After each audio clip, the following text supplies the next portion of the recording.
welcome to the Charlotte Mason Show. I'm your host, Julie Ross, and I'm here with Lyndsey and which most of you might know from Instagram from Treehouse Schoolhouse. Hello. Hi, I'm so glad you are here to talk with us today, and I really wanted to have you on for this episode to talk about homeschooling with toddlers because you are posting about that a lot on your Instagram, and I love seeing the reels that are very real. So funny, with your family about, this is the process of what we're doing and that you're still actively kind of writing about it and talking to homeschool parents while you're in the trenches of it. So thank you for being willing to come on and discuss this with us. Absolutely. I'm so honored to join you today. And actually, Julie and I met at an apple orchard. I was there with my 4 kids, wrangling them all. So she got to see it in real action.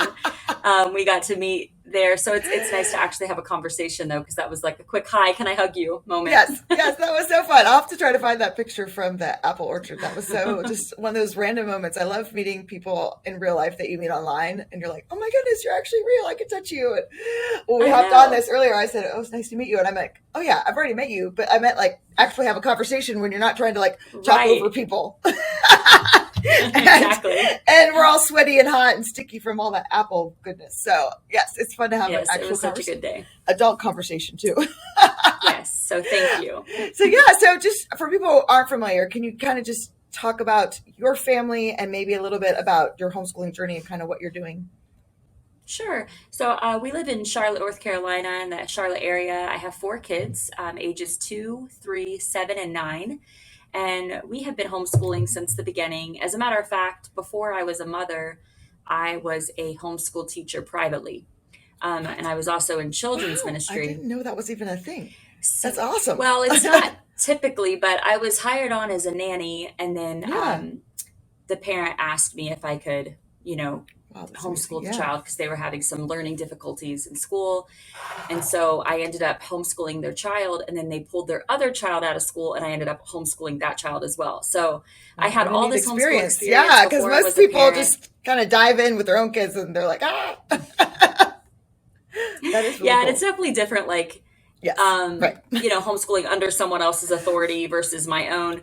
Yes. But I did get my passion for homeschooling in that area, and just fell in love with the world of allowing your child to go at their own pace and allowing to hone in on the giftings that they have and all the benefits of homeschooling I kind of saw in that lens. So as soon as we started having a family, I knew that's what I wanted to do.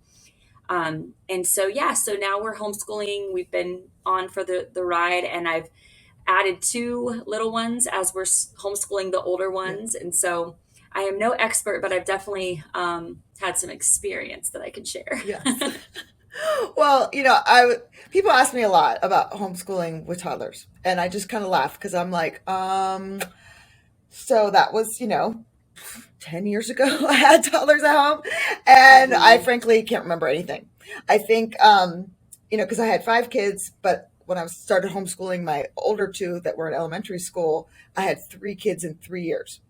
And so it definitely had toddler babies. And honestly, I don't really remember. I think I was very sleep deprived. So it's all just kind of a blur of that. Like, I'm like, what did I do? I don't know. But we're all still here, so something worked, right? Right. So it's helpful to have someone who's like in that moment to go, oh no, wait, this is actually, I'm experiencing this today. And I kind of, I've been doing this series on homeschooling through different challenges, and I wasn't sure. Okay. It is a challenge. to put this in that category, because I think, you are right. It is a challenge. It is hard, but I also think it's important to think through how we frame that of, when we see something as being a challenge, then we look for evidence for how it's really hard all the time. And trust me, with toddlers, you'll find lots of evidence for that, where it's like, how can we maybe change that? And that might be something that you want to talk about too, but I put it there because I feel like most people, that's what their first inclination is, homeschooling with toddlers help. And it is challenging, but to kind of reframe how you're viewing it too, I think is important.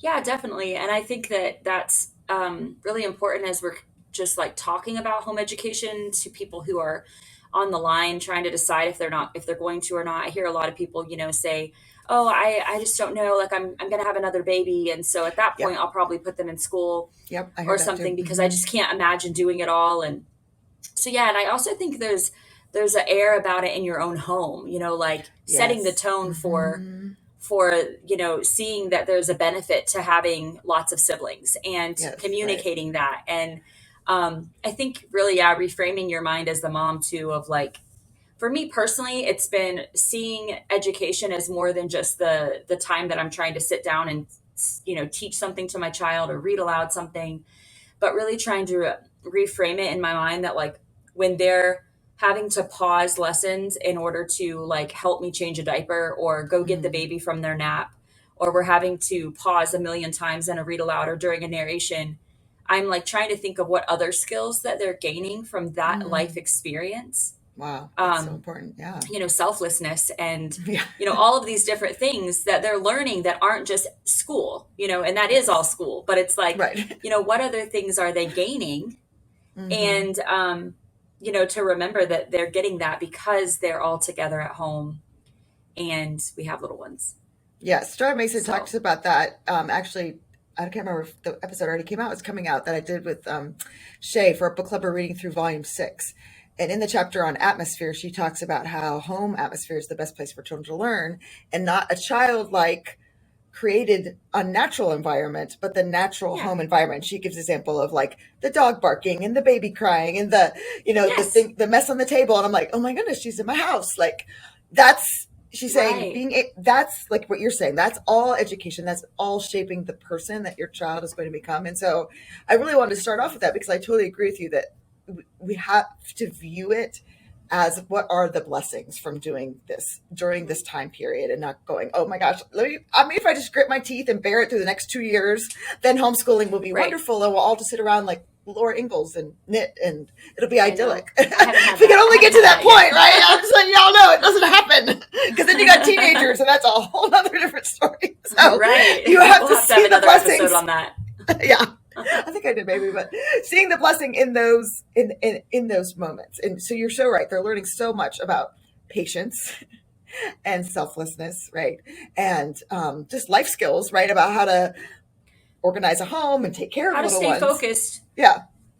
Right. And then just like, how to stay focused when the toddler's like banging on a drum nearby and you're trying to read, or maybe not stay focused, but have problem solving skills where it's like, well, I'm not going to make him stop. So you can either fight through it or you may think of another way, another place that you can go, or what else can you do?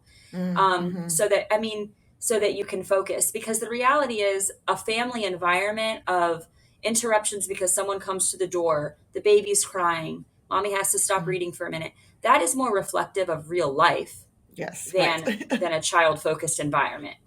Yes, 100% agree, yeah. So rather than seeing it, because I feel like early on in my journey, I felt like when I had babies, I got into a trap of comparing our home environment to a school environment in a negative way. And I would say, oh man, if they were at school today, like they would have had so much more focused time. We wouldn't have been interrupted. We wouldn't have had to stop this lesson.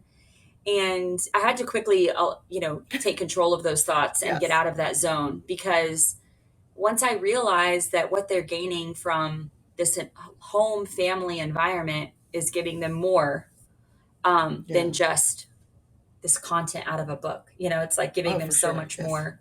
Well, I laugh because I used to be a school teacher. Let me tell you, there was always some interruption. Okay. There was always something on the loudspeaker. Hey, there's an assembly about blah, blah, blah, or there's a drill about this, or, this kid is interrupting. This kid's trying to answer the question, but then this kid's interrupting because they're having behavior issues. I mean, there was always constant distractions. So just in case anyone else is thinking that maybe your kid won't get that in school, I'm just letting you know that's not the case. Our days were always thrown off too, right? Yeah. But yeah, I totally agree with you. And it could be a different story that somebody else is telling themselves, right? Like, oh, if homeschooling would be so much easier if we didn't have these constant interruptions, or if I could just get the toddler to take a nap at a steady time every day, then everything would be perfect, and it can be whatever that is for you in your situation, to look at that and go, okay, how can I reframe this? Because what happens, and I don't know about you, what happened to me is I would get very frustrated. And then my other children that I'm schooling are picking up on my frustration, and now they're frustrated. And no one learns very well when they're frustrated. Right. And even if we think that we're not saying those words out loud, right? Or our children are always picking up on that air, that atmosphere, like you were saying, for sure. Exactly. So, so reframing is super important. What are some other things that have been helpful for you in kind of working through this season? I think that having a daily rhythm that like really helps put every area of your home, rather than thinking about it as a school schedule. I really had to think about our days as accommodating to everyone's needs, like, and if I only had older children, our day would look dramatically different, but that's not the reality of our life. And so I have to think through what I'm trying to do with my children and which things can my little ones gain something from and be a part of, and make sure that we're doing all of that together. And then which things do they really need my 100% attention, and save those for a time that my little ones are napping or having quiet time or something, one activity that I know will hold their attention for me to do the hard math lesson or something. But it can't be everything, because you need to also give attention to the little ones. Right. Yeah. So I think even in my daily rhythm, but then even in choosing curriculum and methods, I have to keep the whole family in mind. I have to think about what is attainable and realistic when I also have little ones. Can you give me some more information about that? What do you feel like is attainable and realistic for you all? So as far as like a daily rhythm goes, we have a time in the morning where we have morning time, and I've included elements in my morning time that engage my little ones. So that's awesome. Music time with instruments, and if we're doing readings, I might do the picture books that I know that my little ones will be enjoying. Now, if they don't want to sit around with us, they are free to go. But if they're at the table with us or around in the living room, I have things that I've specifically saved for that time that I invite them in. And it's like, this is something that we're doing as a family. Yes, I love that. And so we, that's our morning time. And then then the next section of our day are the individual lessons that I have given things to my older children that I know that they almost completely can do on their own. And I'm able to still make sure my little ones feel loved and are engaged with something while also popping in and helping them. And then the things that are the most difficult, like reading aloud something, narrations, written narrations, some of the math concepts, we save for the third block of our day where my little ones are resting or doing, like my 3-year-old doesn't nap anymore, but we have a few things that are reserved for that time, audiobooks, maybe an educational show if we're desperate, things that that last section of the day that's like, even if it's 30, 45 minutes, I think that being really strategic with what parts of your schooling you can do together and like making that part of your rhythm, and then what they can do alone, and then what you really need to be hands-on. And that's really helped me kind of viewing it that way in those 3 sections, and trying to include things in that beginning morning time block that my little ones feel loved and valued and a part of. And thankfully, my big kids really love teaching them or being a part of that.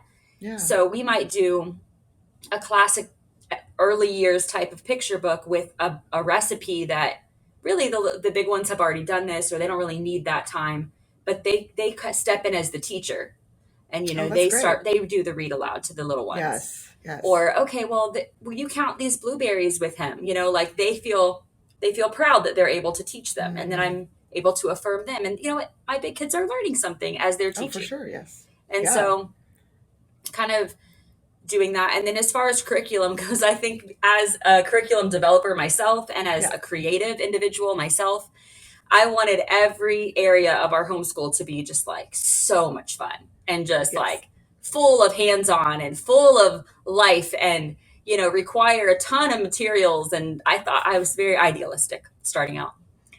And as my journey went on, I realized I think it's important to share that for new moms too, because I was like, if I would have heard this early on, I probably would have rolled my eyes and been like, well, I can do that. Maybe she can't, but I can.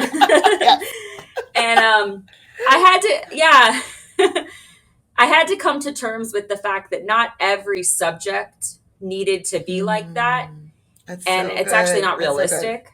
Yes. And to choose the one, maybe it's history, maybe it's nature study. The one thing that you can include more involvement, more preparation, more hands-on, more messes, more supplies. Like maybe choose one, and then the rest you need to choose resources that are open and go, that are easy for you to just do them, because it's every day and it's like the whole year, and it's just a long marathon here. Yeah. It's a marathon. Okay. And so that has helped me too, because for example, math, we started with a curriculum that had a ton of parts and pieces and games, and I was required to be a part of all of it, and it was so fun and it was wonderful, but it didn't last. I couldn't maintain. Yep. So we eventually used something that now my children can pretty much lead on their own. They're still learning, they don't hate it, and it's math, and we're done. Yep. So otherwise all day long, my little ones are getting pushed to the side, and that's also not good. Right. So it's balance. Yeah. I mean, you said so many amazing things that I just want to go through and kind of highlight some of them, because this is just so helpful. Thank you. This is such great content for everyone. I really liked what you said about kind of looking through the different subjects and thinking through like, okay, what can we all do together? What does this child really need my focus for? That was the third one. Wait, what can be done kind of blended? And then the one that's just you and that one child one-on-one. And that's going to change too. One, it's going to change based on the babies, toddlers ages as they get to be more closer to school aged, right? And then your children, as they get older in school, what they're able to do independently grows as well. And so that's why I love the rhythm idea, and it's something I did as well, because if I have this kind of set, this is what we're doing it, and this is what homeschool has to look like, well then that's not realistic, because your children are constantly changing. So they can't always fit into this box every year, because their ages, their abilities, everything is always changing. Oh, no. And sometimes when they're young, it's every month going, oh, wait, you couldn't do this by yourself, but now you can do this by yourself. Right. It's constantly in a flux, but it gives them that stability and that rhythm without having like a box that you're all trapped in. Yeah. And actually, that's one of the things I talk a lot about on Instagram and in my blogs. I have so many daily rhythm blog posts ever since my older ones were preschool age. I've been like writing out every 6 months or something, kind of what our new rhythm is, because I feel like it's so helpful to see real examples. Yes, right. And to not feel like if you have to change it, you're failing. I actually think if you're changing it, then you're being an intentional mom. Exactly. And you're succeeding. That growth mindset. I love it. Woo! Because you're like, you're being a student of your children, and you're saying, oh, okay, well, they don't actually need to go to nap at that time yet. They need to nap here. So that means we need to shift math to this time. And you know what, to be honest with you, that makes motherhood more fun for me. That I'm constantly, every month is different. Every season is different. And I'm like so excited about my little ones growing into being school age, because it's such a challenge. How am I going to teach 4 different age levels? Yeah. Like, that's such a fun challenge to me. I'm like, okay, it sounds crazy, but I know I can figure it out. I completely agree with you. It's forever shifting. And if you're not staying on top of the changes, then you're probably going to feel like a failure. Yes, right. And so, that's so important to see that this actually means you are doing things right if you have to reshift and realign. And like, we both live in the South, and I'm constantly changing things based on the seasons, because it's like, oh, we can actually go outside now without dying of heat stroke. So let's all go outside as much as possible today. And then, at different times of the year, it's like, okay, no, we're spending all day inside.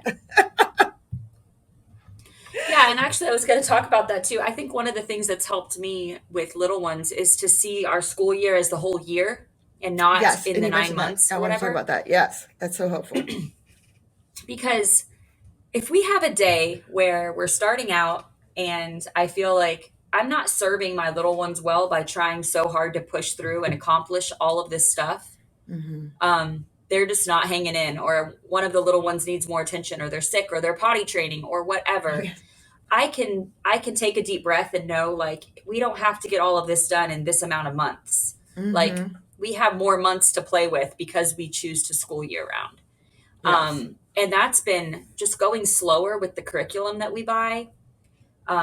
not feeling like I have to finish it all in this term. So that's really given me the ability to like take each day as it comes and take breaks when we need to, and have more space for those little ones to get the attention that they need. Yeah, that's so good. Do you need to get the door? I heard the doorbell ring. You're nope. Okay.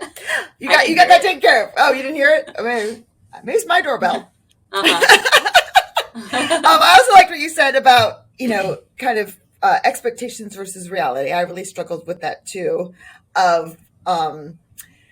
And I like what you said about just kind of choosing one subject, that, and again, it's that growth mindset that might change whatever the subject is. It's not going to, it might not be history for the rest of your lives, right? That you're going to do these kind of hands-on or extra things with, but also seeing, I think, the value in those kind of reading and narrating subjects, and not going, oh, well, that's all we did today was read and narrate. I realized, no, that's actually the meat of what you're doing. And those ideas, those little grains of sand are getting in there, even if, they're distracted because the toddler's banging the drums, like you said, or so-and-so's doing cartwheels around the couch. Like those seeds are still getting in there, and they need the time to kind of grow and mature. But that is the hard work of education that they're doing themselves. Yeah, that's great. Yeah, I was actually also going to mention that I think that really focusing on like creating an environment of education for your children that's not awesome. Just when you're sitting with them.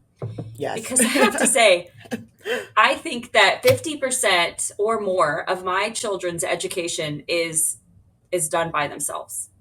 And that is because they love to read. And that's awesome. Yeah. So that self-education. Because we have set this environment where their free time is not filled up with screens and mindless activity, because we've tried to set an environment in our home where we have resources, living books, we have, handcraft supplies and things for them to do that are helping them really retain what we've read.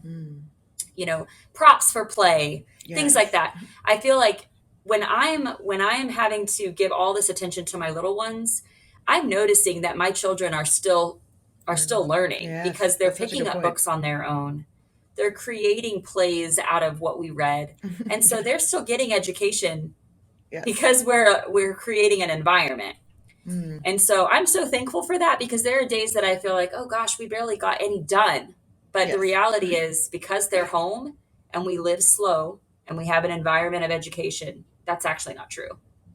Yes, that is such a good point. And I love that. My kids, they used to dress up and act out their narrations, and I would think they got nothing out of the lesson, and then like 2 days later I hear them acting out whatever it was. It's like, oh, okay. But you have to have that space, you have to have the props and the costumes, you need to create that. But then you also need to kind of, what Charles Mason talks about, the masterly inactivity of kind of stepping back and letting them have that time to kind of explore and see the value of that. And I love that too, because that takes the pressure off of you. And when you have babies, you don't even have to be intentional about stepping back. You just have to. Right.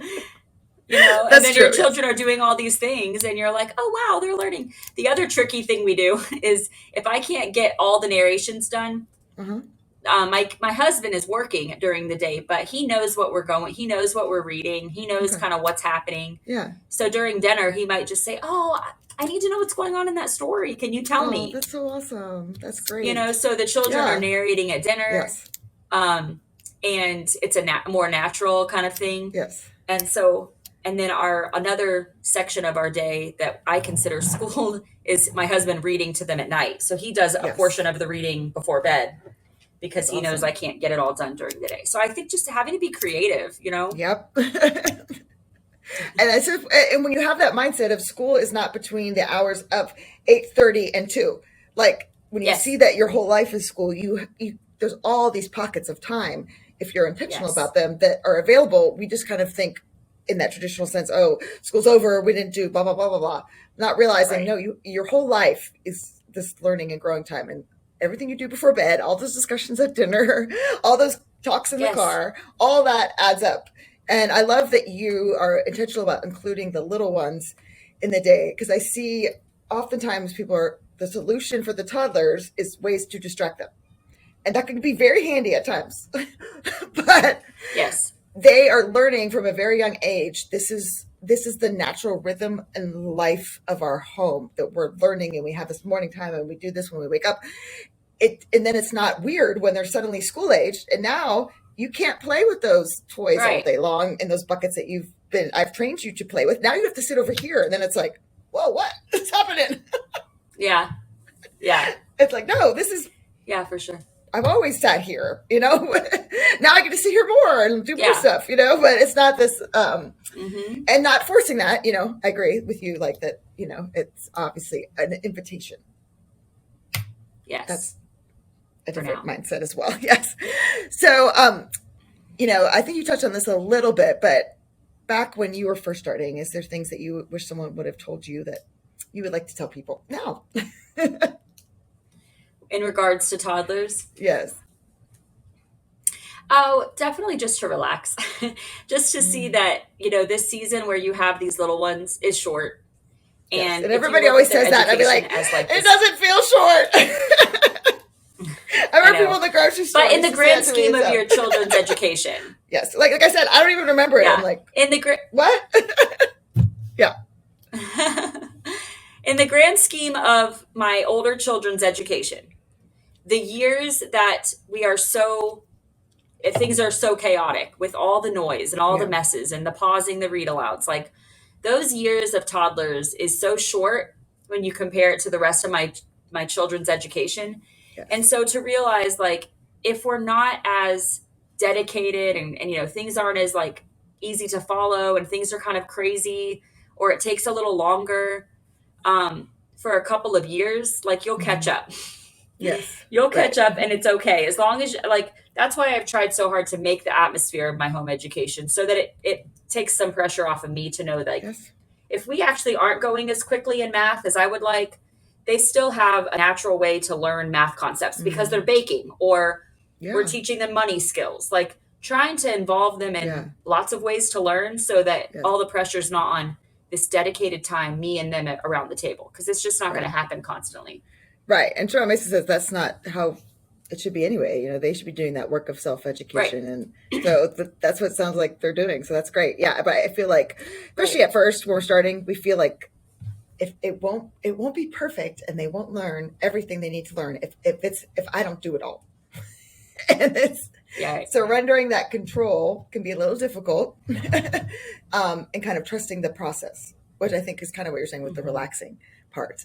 It's not like, we don't do anything. It's more of, I trust in the things that we're doing, and that all of these little grains of sand are going to add up to educating a whole person, which is, what I talk about on here all the time.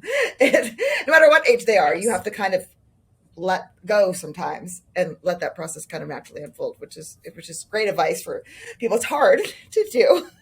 Yeah. But I think it really comes down to like what you're saying of making your whole family life a part of this is just different. It's education. It's not going to look like it does in a little school setting. It's not going to fit into these little hours, into this little box. This is our life. And you don't want it to. Yeah, exactly. Right. Yeah. So what are some of the benefits that you've kind of seen through these past years of homeschooling? Like, what has just stuck out to you as just, this is why I keep doing what I'm doing? With the toddlers, I think, I think in general, it's really bonded my family together, because there are so many things, especially because we love books and we're reading constantly, that we're reading together. And so then you go somewhere and you have an experience of something, and it's like an inside joke, it feels like an inside joke where you're like, oh, just like when that character did that thing. Yeah. And everybody is there. Everybody is understanding, even the little ones. They, even like my 3-year-old will surprise us and understand a character or a country or something. He'll understand a little bit of it because he's been listening to our stories. And so I feel like, reading aloud together, and then just being a part of each other's lives and hobbies and just everyday life more, because we're all together all the time.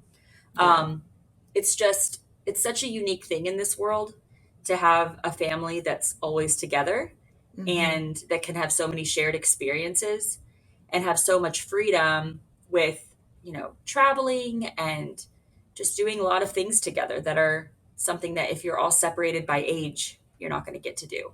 Yeah. Yeah. No, that's great. I think it's really good for people to hear because, especially new people that are starting out or kind of preparing for next school year, to see, and I definitely have seen that with my own family as my kids have grown up and left home and all that, I there's definitely years I can't remember, but there are things that we all remember, and it's those shared memories, right? And those shared experiences. And but even in a home environment, you can be where you're all kind of separated all the time. And depending on how you choose to structure your days. And so I've always loved our morning time. And yes, the high school kids are going to leave after that, and they're going to go do their harder subjects and stuff like that, and we might come together for lunch or whatever, but like even just having those 30 minutes in the morning where we're together and we have that shared kind of common language. But even like you're saying, all those years of all those other memories and trips and things has been so neat as they get older and they kind of can recollect on some of that, or talk to like other people like, oh, it was like to be homeschooled and have these fun memories to share. So, but I think it's important to have that vision of why am I doing what I'm doing so that when it's days when you want to pull your hair out, I don't know if you ever have those, but I have those. That you have that vision of this is why. These are the benefits, like I was saying, and kind of reframing some of that from the challenge of homeschooling with toddlers to the blessing of homeschooling with toddlers. Yeah, and in regards to having the little ones too, I think that the benefits that I've seen in my older children because they're with their little ones. I mean, we just this morning, my littlest one is 2.5, and she's been starting to show signs of wanting to potty train.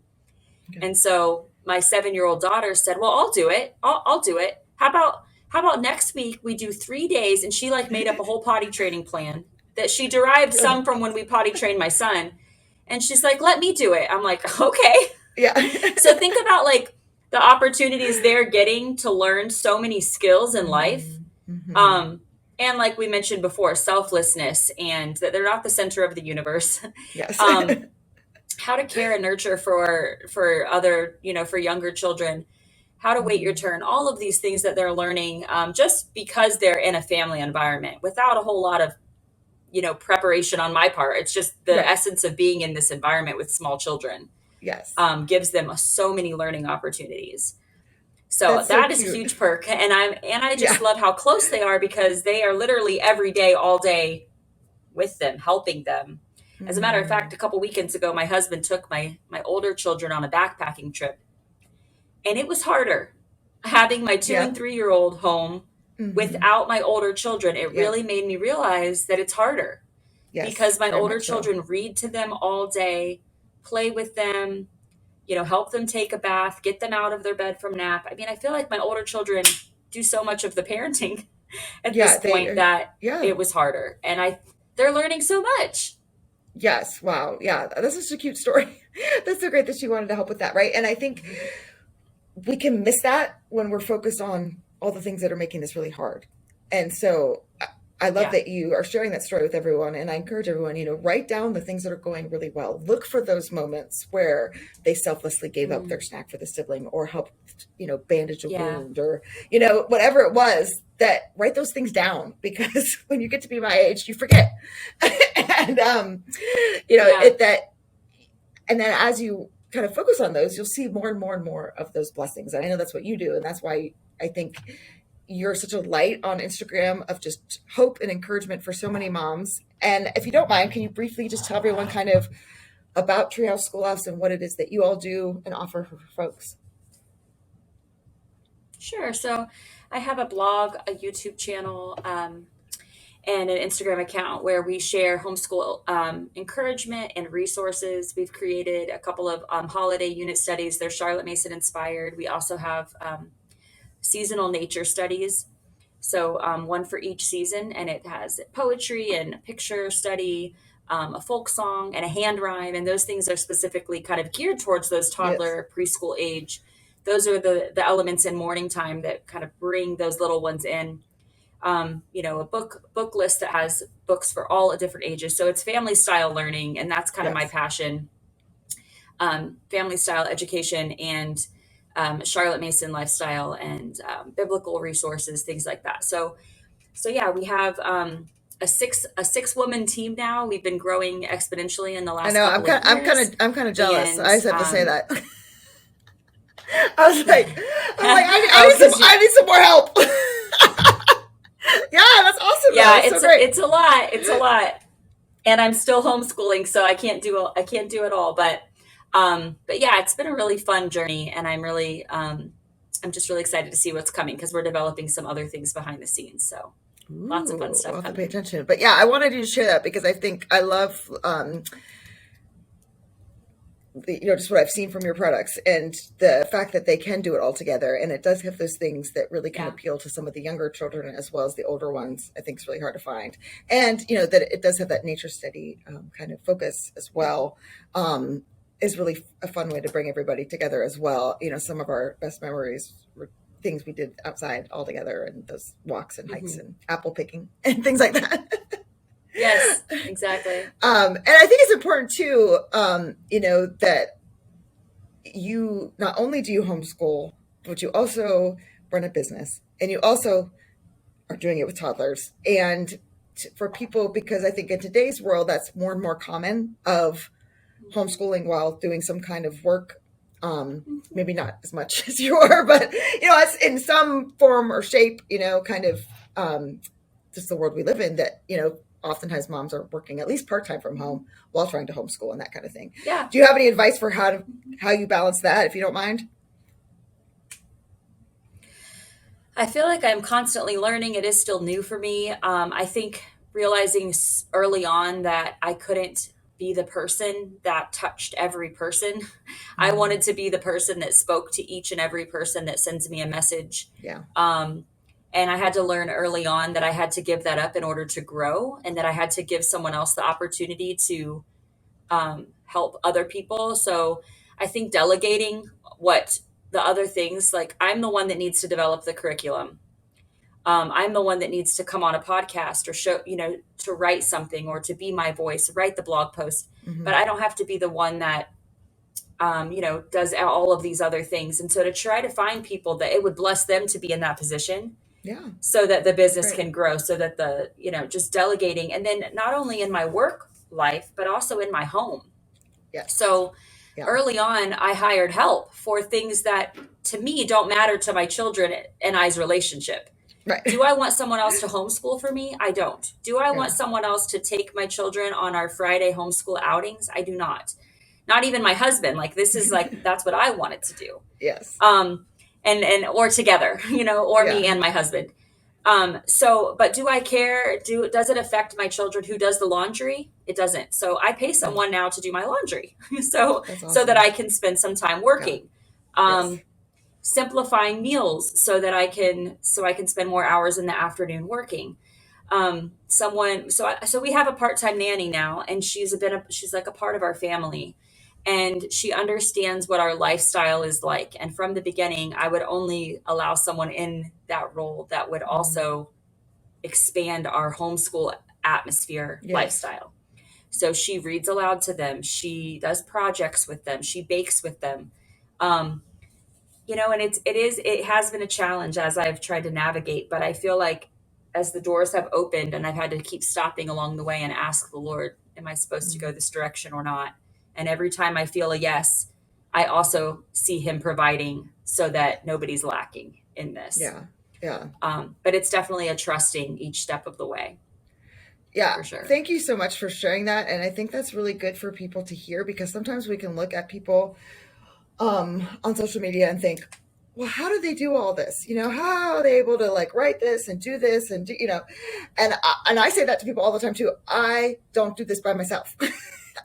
I have help, right? Mm-hmm. I have people I hire to help with my business, but not only that, like you, I have people that help me, clean my house.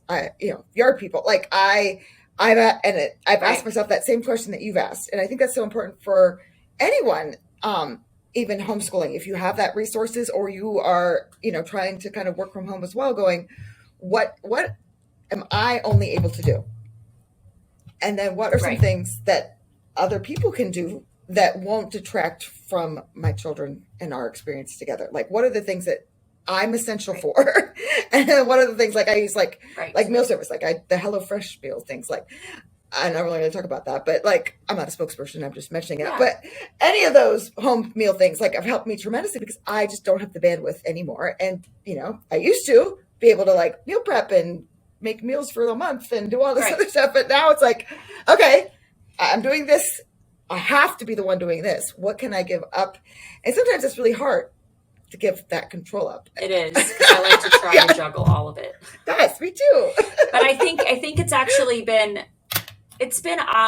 helpful to me to think about how it's blessing the other people that are getting that position. Yes, so much. Yes. So, I recently hired a social media manager, and now another homeschool mom who has a passion for women and children and homeschooling and Jesus gets to answer messages for Treehouse Schoolhouse, and she gets to be the one that shares love and helps people and gives people the answers, and then she saves ones that specifically are for me. But it's taken a load off of me. It's blessed her with income and also a ministry opportunity and something that she loves to do.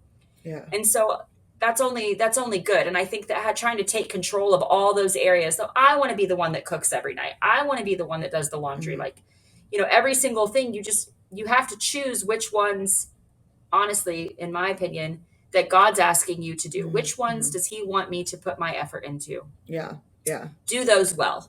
Yes. And then be okay with letting some other ones go. And I've had to do that. Because you just can't do it all. With just even like, oh, for sure. Wait, what? You can't? See, look, I have my Wonder Woman cup. I'm just kidding. Yeah, exactly. I'm not a superhero, so I need help. In terms of homeschooling as well, because we can look at all the subjects that Charlotte Mason included in her programs, right? And this huge feast and go, I can't do all that, right? Yeah. And panic and go, so for me, I had to look at, again, all those things. Okay. Which ones do I feel like are essential for me to be doing with them? And then maybe can I outsource some of these, or which ones, like maybe I'm going to hold off on that one for a year, like Shakespeare, but then we tried it and we loved it. And so we kept doing that one. Okay. Now that one's essential for me. But some of these other ones, like sofa, for instance, like my kids did choir at church and they taught them sofa. And, we don't do Swedish drill. They do, sports, like different things going, okay, does this kind of meet handicrafts, for instance? I love all the pictures and beautiful things you put. I am not a handicraft person. No, this mess and stuff. Yeah. That's just not me. But I can have other people who come and work with my kids, and I could create an environment for them to learn some of these things through YouTube, or I'll buy a class for you to learn how to knit. But don't ask me. Yes. For me, it was so freeing to realize I don't have to do all of these things. I can outsource some of these things in the world that we live in, and I'm so grateful for that. So they're still getting this feast, but it might not look the way that it looked back in 1910. That's okay. Yes, right. So those are great questions. This has been so helpful. So thank you so much for taking the time. And we will link to the Treehouse Schoolhouse if you want to check out some of the amazing nature study curriculum and some of the other resources that Lyndsey has put together, or follow her on Instagram. So thank you so much, Lyndsey, for your time. I really appreciate it.